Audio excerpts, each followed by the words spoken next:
Hello दोस्तों, नमस्कार। मैं डॉक्टर सुरेंद्र प्रसाद खंसली, ज्योतिष आचार्य। आज पर्वतों की श्रृंखला से आप सभी लोगों का इस ज्योतिष की श्रृंखला में स्वागत करता हूं।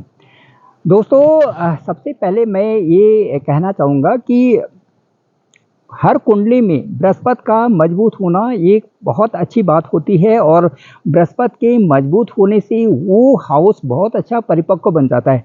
यदि बृहस्पति की दशा चल रही हो और केंद्र में या त्रिकोण में बृहस्पति की स्थिति हो तो संभावना बनती है कि जो कुंडली है वो एक अच्छी स्ट्रेंथ वाली कुंडली हो गई है।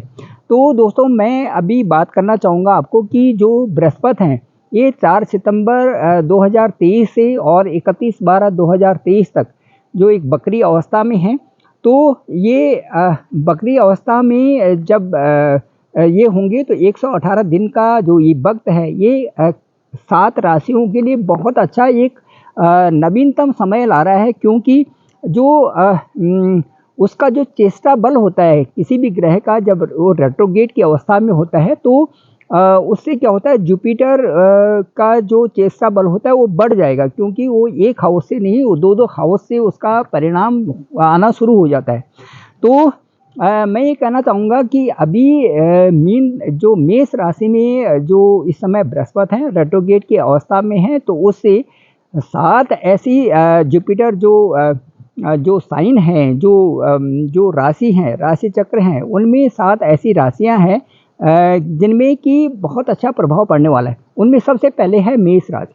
तो मेष राशि का जो मैं कहूँगा कि फर्स्ट हाउस में है तो 1, 5, 9 पे प्रभाव पड़ेगा और उसके जो हम ये कहेंगे कि सुख भाव और साथ साथ में जो हायर स्टडीज़ का है, बच्चों का है, वो पढ़ाई लिखाई का है, उनको एक मौका मिलेगा आगे जाने का।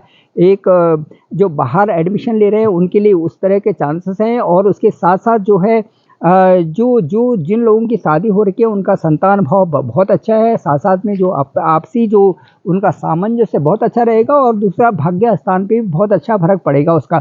तो मैं कहता हूँ कि मेष राशि के लिए एक ऐसा समय है कि जिस समय वो बहुत आगे की रीच ले सकते हैं, क्योंकि इस समय उनको जो द्वादश भाव है, जो 12वां स्थान है, उसके भी परिणाम मिलेंगे और साथ साथ में जो उनके लग्न के भाव के भी परिणाम मिलेंगे। तो बहुत अच्छी रीच बनने जा रही है, तो इसलिए आप खूब मेहनत करें और आगे बढ़ें।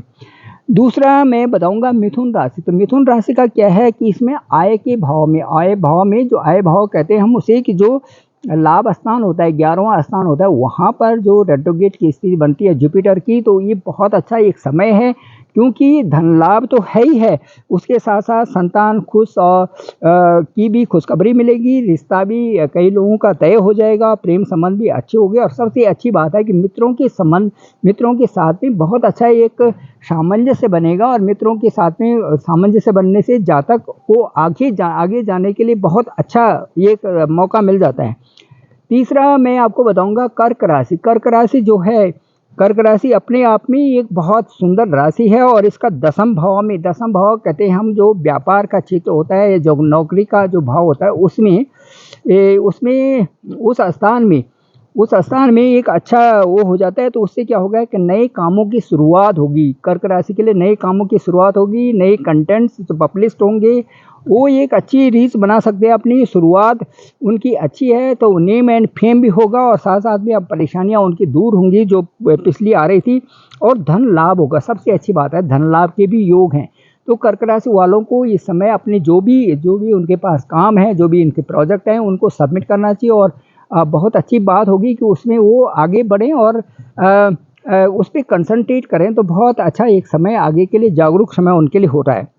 अब मैं बात करूंगा सिंह राशि की। तो लियो साइन के लिए मैं कहूँगा कि भाग्य स्थान मतलब नवम स्थान, जो आपकी कुंडली का जो नवम स्थान है वहाँ पर रेट्रोगेट की स्थिति है, तो अष्टम भाव से भी परिणाम आने शुरू हो जाएंगे। उससे क्या होगा कि भाग्य का बल बढ़ जाएगा और आप जो भी कार्य करेंगे, कार्यों में आपकी रुचि होगी, आपकी स्टेमिना बढ़ेगा, स्ट्रेंथ बढ़ेगी और उससे आप उन कामों को एक सही दिशा, सही डायरेक्शन उनको मिलेगी, नेम एंड फेम मिलेगा। और छात्रों के लिए ये बहुत अच्छा समय है, सिंह राशि वालों के लिए। तो आपने कहीं भी अप्लाई करना है या कोई भी एग्ज़ाम देना है तो इस समय आपके लिए बहुत अच्छा समय है, आप उसको करिए और आप उसमें बहुत आगे बढ़ सकते हैं। आगे दोस्तों मैं बताना चाहूँगा तुला राशि का इस समय क्या है। तुला राशि का सप्तम भाव में बकरी है। तो सप्तम भाव आप जानते हैं, सप्तम भाव हमारा होता है एक दोस्तों का स्थान होता है, एक हमारे पत्नी का स्थान होता है जिन लोगों की शादी हो गई, दूसरा जो है व्यापार का स्थान होता है, उससे हम दशम से दशम उसको लेते हैं तो उसमें एक अच्छे से स्कोप बढ़ जाते हैं सप्तम भाव के लिए। और जो इम्पोर्टेंट है वो है विवाह का स्थान। तो जिन लोगों की शादी नहीं हुई, एक तो उनके लिए एक ऐसा समय है जबकि वो उसको आगे बढ़ा सकते हैं और इस समय मैरिजेस के लिए वो अपने आप को सेट कर सकते हैं कि आगे की उनकी मैरिजेस हो।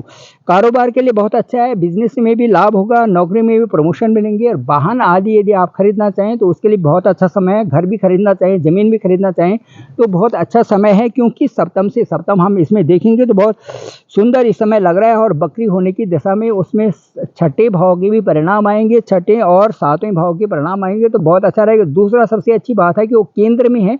सप्तम भाव जो 1 4 7 10 ये जो है 1 4 7 एंड 10 ये जो केंद्र के भाव हैं, तो केंद्र के भाव में यदि कोई भी ग्रह बकरी हो रहा है तो वो पॉजिटिवली उसके रिजल्ट देना शुरू कर देता है।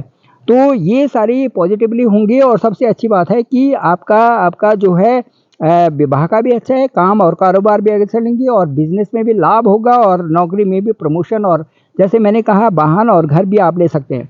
अब आते हैं हम दोस्तों धनु राशि के बारे में। और धनु राशि क्या कहती है। धनु राशि के जो लॉर्ड हैं वो जुपिटर हैं। और जुपिटर तो आशीर्वाद, यदि किसी के सिर में हाथ रख देते हैं तो बहुत अच्छी बात है। और जिन लोगों का भी जुपिटर साइन होता है या पाइसेस होते हैं, इन लोगों को अपना ये ध्यान रखना चाहिए कि जुपिटर हमारे लाइफ में बहुत बड़ी बात है, बशर्ते कि कुंडली में वो सही जगह में होना चाहिए, नीच का नहीं होना चाहिए और फिर ऐसे मैलिफिक नहीं होना चाहिए। फिर देखो जुपिटर आपको कहाँ से कहाँ पहुँचाते हैं।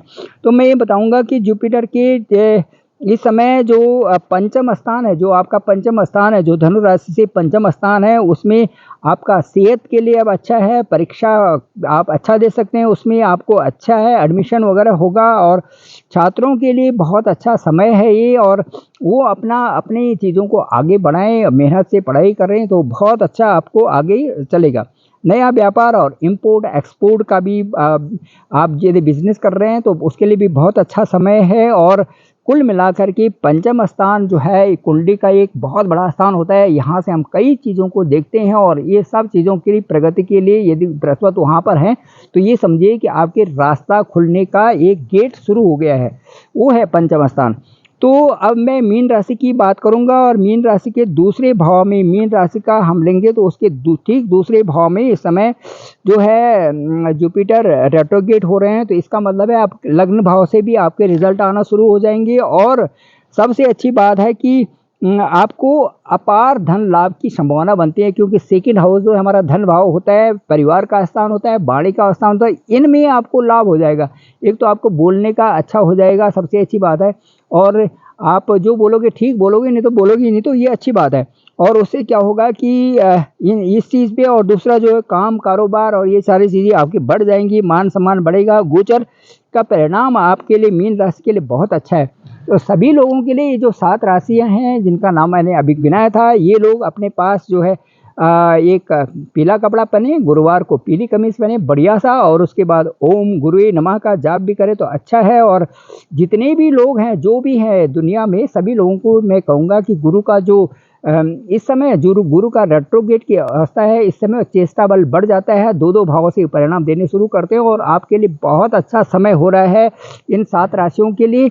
और मैं ईश्वर से कामना करता हूं कि आपका समय बहुत अच्छा हो और बहुत आगे आप पहुंचे। तो थैंक यू वेरी मच। मैं ज्योतिष आचार्य डॉक्टर सुरेंद्र प्रसाद कंसली आज की ब्लॉग को यहीं पर समाप्त करता हूं। आप मेरे डिस्क्रिप्शन पे नंबर है 9868280191, आप इस पर मुझे कभी भी कॉल कर सकते हैं। मेरे पास जो भी आपके लिए है वो सब आपके लिए है। कभी भी आप कुंडली का विश्लेषण कराना चाहें तो आप मुझसे कर सकते हैं। Thank you very much.